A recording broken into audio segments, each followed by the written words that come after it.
လူတည်တဲ့လက်ဝဲသမားတယောက်ဖြစ်ဖို့လူမတည်တဲ့တဲ့ဒုသမားပေါ်အောင်မန်နီဘက်အောင်ဖြတ်ကျော်ခဲ့ရတယ်လူတည်ရှင်ကြအကျိုးရှိဖို့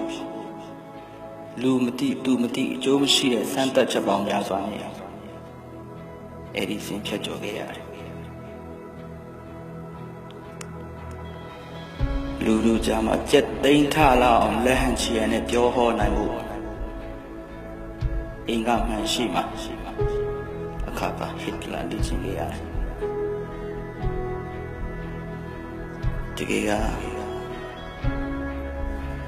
လူဆိုတာပတ်ဝန်းကျင်ရဖို့မတူကွဲပြားမှုကိုသတိပြုတတ်တာမျိုးဟာဒီလိုသတိပြုမိတာဟာပတ်ဝန်းကျင်ပြောင်းလဲသွားလို့လားကိုပြောင်းလဲလာလို့လားဗုဒ္ဓဘာသာရဲ့သုဦးတီတွင်ဂေါရမမြတ်စွာဘုရားတော်ကဘာလှည့်တရားရှာခဲ့တာမဟုတ်ဘူးခန္ဓာလှည့်တရားရှာခဲ့တာတကယ်တော့ပြင်ပြောင်းလဲနိုင်ခဲ့သူတွေဟာဒီဆုံးအတွင်းမှာပြောင်းရမယ်မှသိကြသူတွေကြည်တာဖြစ်ပါတယ်အတွင်းမှာပြောင်းလဲမှသာအပြင်လောကမှာပြောင်းနေတာပါဘယ်လိုပြောင်းလဲမလဲသူများနဲ့မထိုးခင်တယောက်တည်းထိုးပါ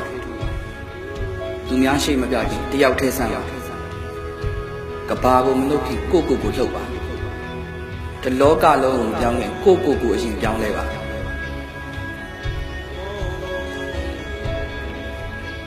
ဒီလိုမဟုတ်ပဲလူအများရက်နေတဲ့ဘက်ကိုခင်ဗျားတို့ရောက်နေပြီဆိုရင်